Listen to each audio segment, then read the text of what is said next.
తుంగస్తనగిరితటీ సుప్తముద్బోధ్య కృష్ణం పారార్జ్యం స్వం శృతిశతశిరసిద్ధమధ్యాపయంతి స్వోచ్చిష్టాయాం సృజనిగళితం యా బలాత్కృత్య భుంక్తే గోదా తస్యై నమ ఇదమిదం భూయయే వాస్తు భూయః.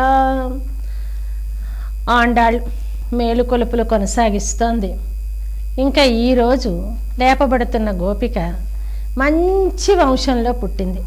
చాలా వాళ్ళ కుల మర్యాదను చక్కగా పాటించే వాళ్ళ ఇంట్లో పుట్టింది. ఎప్పుడైనా సరే ఎవరి వంశంలో ఉన్న పనులు వాళ్ళు చక్కగా నిర్వర్తించుకుంటే అదే వాళ్ళకి కర్మయోగం అవుతుంది. కర్మయోగం అవుతుంది. మనకి భగవద్గీతలో ఎన్నో యోగాలు చెప్తాడు కదా భగవానుడు. అందులో కర్మయోగం. కర్మణైవిహి సంసిద్ధిమాస్థిత జనకాదయ అంటాడు. కర్మ వల్లనే జనకుడు మొదలైన వాళ్ళు అంత ఉన్నత స్థితిని పొందారయ్యా. కర్మ వల్లే వాళ్ళు నన్ను పొందుతారు అంటాడు. అంటే కర్మ అంటే ఎవరికి విధి విహితమైన పని వాళ్ళు భగవద్ ఆజ్ఞారూపంగా భగవత్ కైంకర్యంగా చేస్తే అదే కర్మ యోగం అవుతుంది. లేకపోతే ఆ కర్మ బంధకం అవుతుంది. ఒకే పని అంటే మన వాళ్ళు ఉదాహరణ చెప్తూ ఉంటారు. పనసపండు అలవాలి అంటే చేతికి నూనె రాసుకొని పనసపండు విప్పిన వాడికి అది అంటుకోదు బంక. వట్టినే చేతులు పెట్టేస్తే వాడికి అంటుకుంటుంది.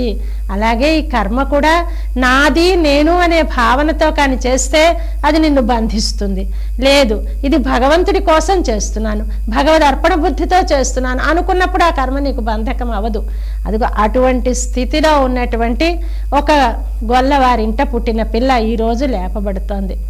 கத்து கரவை கணங்கள் பல கறந்து குத்தமன்னில்லாத கோவலர்தம் பொற்கொடியே புத்தர வல்குல் புனமையிலே போதராய் சுத்தத்து தோழிமார் எல்லாரும் வந்து நின் முத்தம் புகுந்து முகிழ்வண்ணன் பேர் பாட சித்தாதே பேசாதே செல்வ பெண்டாட்டி నీ ఎత్తం తప్పిపోయాను. మళ్ళీ చూస్తాను అమ్మ. ఎత్తు తర్వాత ఏమంటారు చూడు.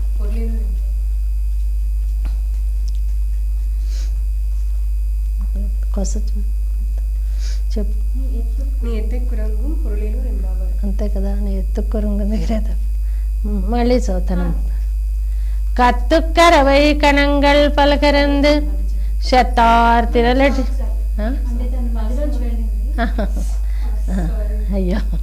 கத்துக்கரவை கணங்கள் பலகரந்து శతార్ తిరలజియ సెన్ను సెరిచెయ్యం குத்தமன்னில்லாத கோவலர்தம் பொற்கொடியே புத்தரவல் குல்புனமையிலே போதராய் சுத்தத்து தோழிமார் எல்லாரும் வந்து நின் முத்தம் புகுந்து முகிழ்வண்ணன் பேர் பாட சித்தாதே பேசாதே செல்வ பெண்டாட்டி నీ ఎత్తుకురంగం పొరులేలోరెంబావాయ్. ఈ పాసురంలో ఆ గోప వంశం అంటే ఇవాళ లేపబడుతున్న పిల్ల వాళ్ళ ఇంట్లో చేసే పద్ధతి చెప్తున్నారు.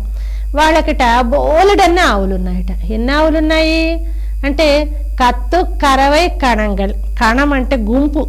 ఆ గుంపులు ఎన్నో ఉన్నాయి. కత్తు కరవై కణంగల్ ఎన్నో.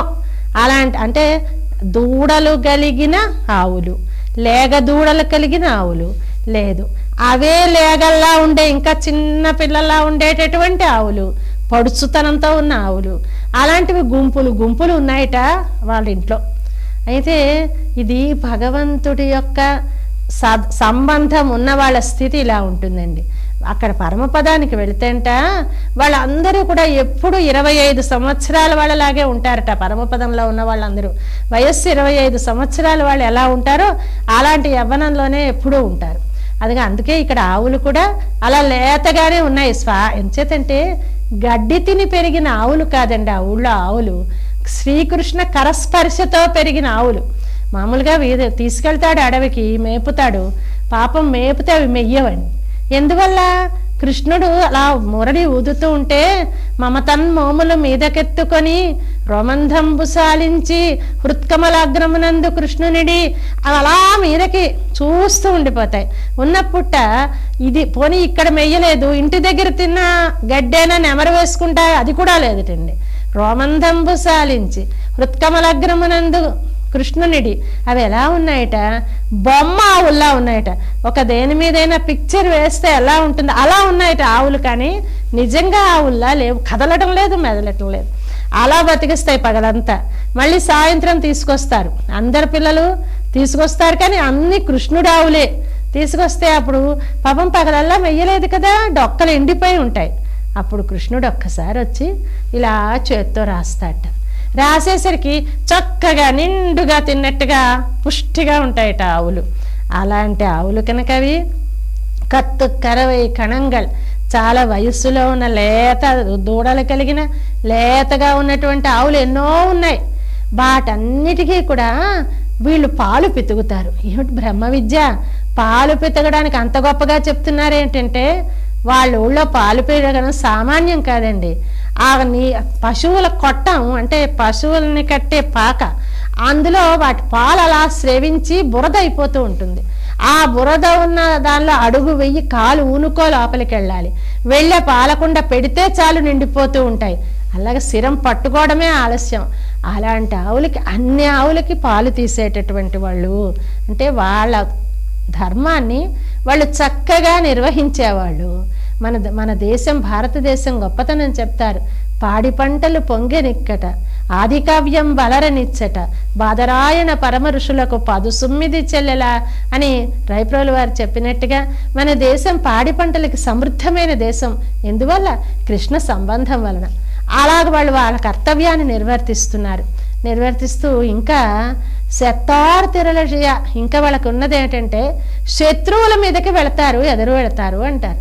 ఇదేమిటి, గొల్లవాళ్ళు పాలు పిండుతారంటే మనకి తెలుసు, లేదా దూడల్ని కాచుకుంటారు, ఆవుల్ని కాచుకుంటారంటే తెలుసు, అమాయకంగా ఉంటారని మనకి తెలుసు. శత్రువుల మీదకి వెళ్ళడం అనే లక్షణం ఏదో పెద్ద పరాక్రమవంతులైన క్షత్రియులకి ఉంటుంది. వీరికి చెప్తున్నారేమిటి, ఆండాళ్ళతల్లి అలా చెప్తుంది ఏంటంటే, కృష్ణుడు పుట్టాక వాళ్ళకి ఏమైందంటే ఆ ఊళ్ళో ఏదొచ్చినా కృష్ణుడిని హింసించేవే వస్తున్నాయి. ఒక ఆడదొచ్చింది పూతన, పాలిచ్చి చంపైపోయింది. ఒక బండి వచ్చింది, కాలుతో దాన్ని అంతం చేశాడు కృష్ణుడు. ఇలాగే ఎందరో రాక్షసులు వచ్చేస్తున్నారు. అందువల్ల ఇప్పుడు వాళ్ళకి ఎంత భయం అంటే, ఏది వస్తున్నా అమ్మో మా కృష్ణుడిని ఏమైనా చేసేయడానికి వస్తోందేమో అని భయంతో వాళ్ళకి చేతనైనా చేత కాకపోయినా వాళ్ళని అంతం చేయాలి అనే ప్రయత్నంలోనే ఉంటారు.